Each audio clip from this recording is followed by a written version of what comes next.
what we're doing matters to generations after us. And that's why those days when I'm like, why did I start this law firm? I remember it's not about me.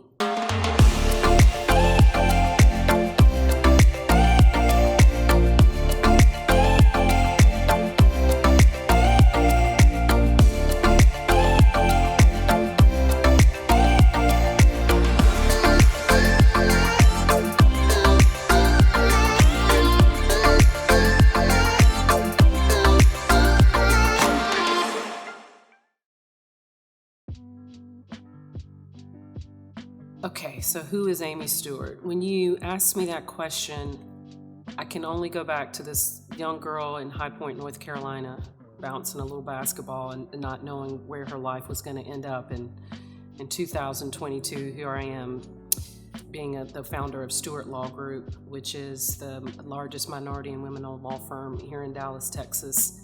And so many things that young girl playing basketball in North Carolina through college, the way that I got to college, are a lot of the traits and skills that I'm using today as a trial lawyer.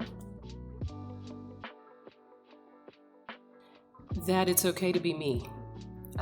In the law, what you find, especially a litigation trial attorney, so I help businesses get out of problems. They get a jam, they want to call me.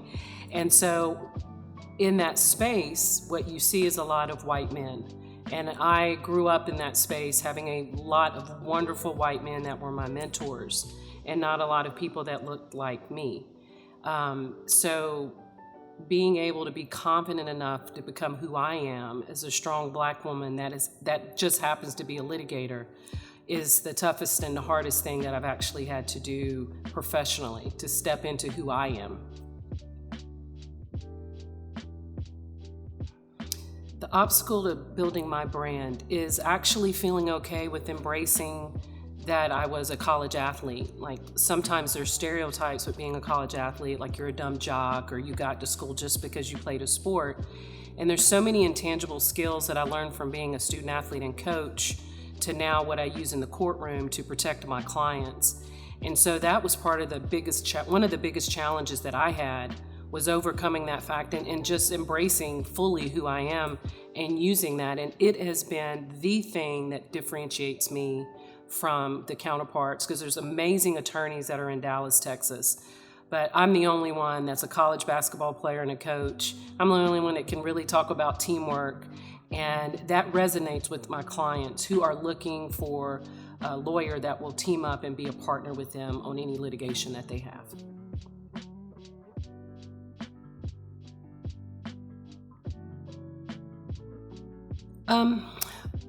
Networking is key. I think as women, what we do, and I can only speak from professional women that are in the law, is that we put our head down and we just do good work and think that's going to be enough to get new clients or to get additional work or to become a partner at a firm. And that's absolutely not the case. And networking has been huge for me to get out and get to know people and business leaders that are outside of the practice of law, like the way that I've met you. And it has really been transcendent for me in my profession to be able to learn how important networking is and following up and realizing it's not just that you creating a good product, but you have to be able to know people and share that with them so that they'll end up hiring you. You are right to be afraid. I think sometimes as women, when we feel those butterflies in our belly and we feel the heart palpitations, that we see that as a stop sign, and that's not necessarily the case. I'm scared every single day I wake up, but it's because I am now responsible for my firm, but I am also so rewarded by what I've done. And so you really just have to be authentically who you are, and you got to be vulnerable, and you got to realize that those butterflies in your stomach are telling you that this really matters and it's important, but they never go away. Anytime I go into a courtroom, and I've been practicing now for 15 years, I get butterflies in my stomach. I get nervous. You just learn how to push through that. It's not a sign of weakness, it's a sign of strength.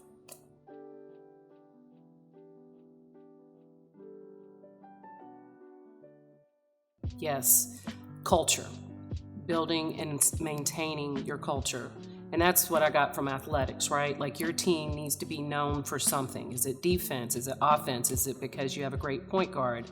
And so you need to know what your strengths are and what you want your culture to be. And I think I've learned over the 5 years of our practice is that I've sometimes delegated my culture to others who meant well but didn't understand the experience to continue to drive that culture. And it is a daily practice of driving your culture and telling your employees, old and new, what do we stand for? What do our customers want us to be? Who do they expect us to be at this point, because we're a known commodity? And so I would say you have to define what your culture is, because you have to mean something for the people inside your firm as well as your clients.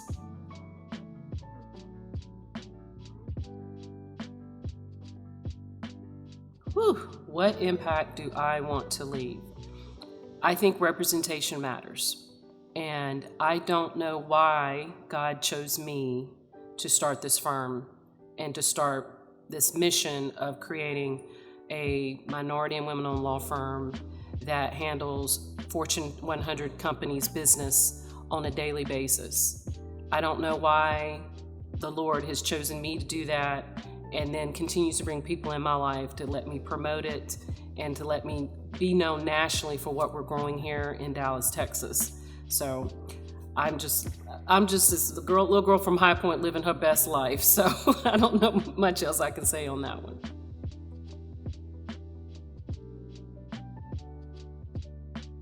So honestly, I still struggle with that.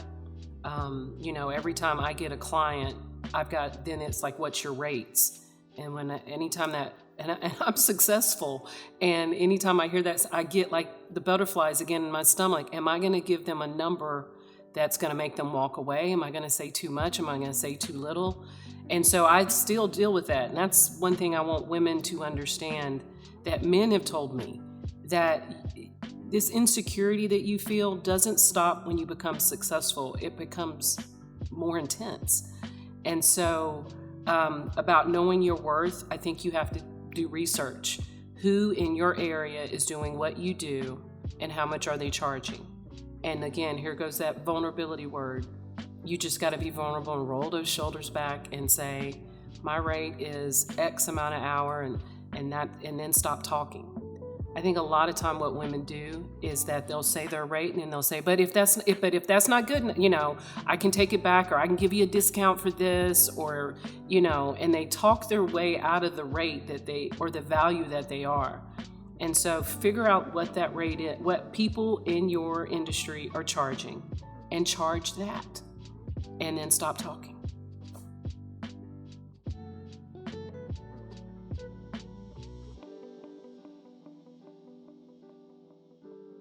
Okay, so I'm gonna tell you something. I have this song that I listen to every single time before I go into court, or I have a big meeting, or if I go into like a conference and I don't know anybody there. New edition, Can You Stand the Rain? And I literally will play that until I calm my nerves, because I've got to roll my shoulders back, and I've got to go in this room where I know everybody's going to be looking at me. Who is that? And I feel the eyes on me. But again, it's okay. And we have to do this to change it for the generations that come after us. And so what I try to do is I immediately try to go in, I make eye contact, I smile, I hopefully try to find someone in there that I know. If there's a bar, I go directly to that bar, and I just strike a conversation up with people that you can tell when people want to engage with you, and I engage with them. And then after you start talking to a couple of people, you feel a little bit more confident, and then the next meeting you have at that conference, you find that person, and then you continue through that. Another thing that a lot of conferences have that I did not know about was that you can reach out to the conference and say, this is my first time attending. Is there anyone that is a mentor, a meeting mentor that I can meet with? And a lot of times they will introduce you to someone that's on their board that will meet you at the doorway and introduce you to people. And once you meet some people, you are going to be on your way.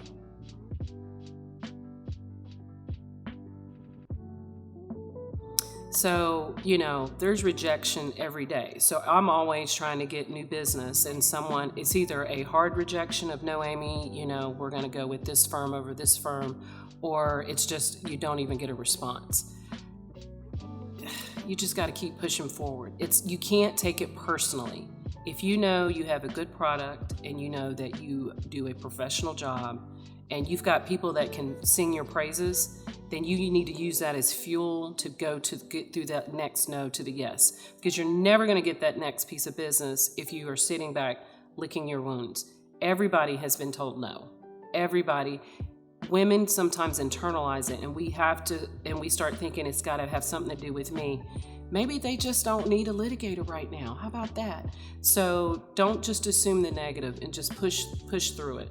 A lot of stuff in life is literally just having to push through and be vulnerable and understand that it is what we're trying to do, especially as women, especially as minority women in business. It is about us, but it's about all the generations after us who need to see us struggling and surviving and thriving. And you don't get the thriving until you go through struggling and every other step along the way. It's critical. And I'm talking about authentic relationships, not someone assigning you at your office, this is your mentor, and you go through the paces of having coffee with them. I wouldn't have my firm if I did not have a team of mentors that I go to for various different things. One guy owns his own law firm and has owned his firm for many years, so I go to him about business stuff. Again, women, we're used and we're programmed to do everything alone, right? And not ask for help, because that's a sign of weakness. Asking for help, seeking out your own mentors is a sign of strength. And they take that as a sign of strength. And then you got to show up as the mentee and be ready to go and make sure you're being cognizant of their time. But you cannot start a business and be successful if you do not have either, you call them a board of directors or mentors, that you are learning lessons from their mistakes. Why keep making mistakes that someone else can tell you not to do?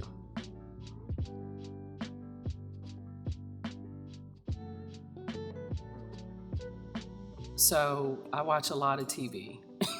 I mean, I'm not gonna lie. If there is a show, I just want to sit and just watch whatever is on. Ted Lasso, Yellowstone. I mean, I literally will watch them over and over again. I've got to stop my brain from thinking about business, and so I may have a fresh beverage, nice cold beverage at the time of that, but that is what I do to kind of recharge. I also work out and do that stuff, but I do enjoy going and being with my family and just watching TV and unplugging. You have to do that. That's the way I recharge.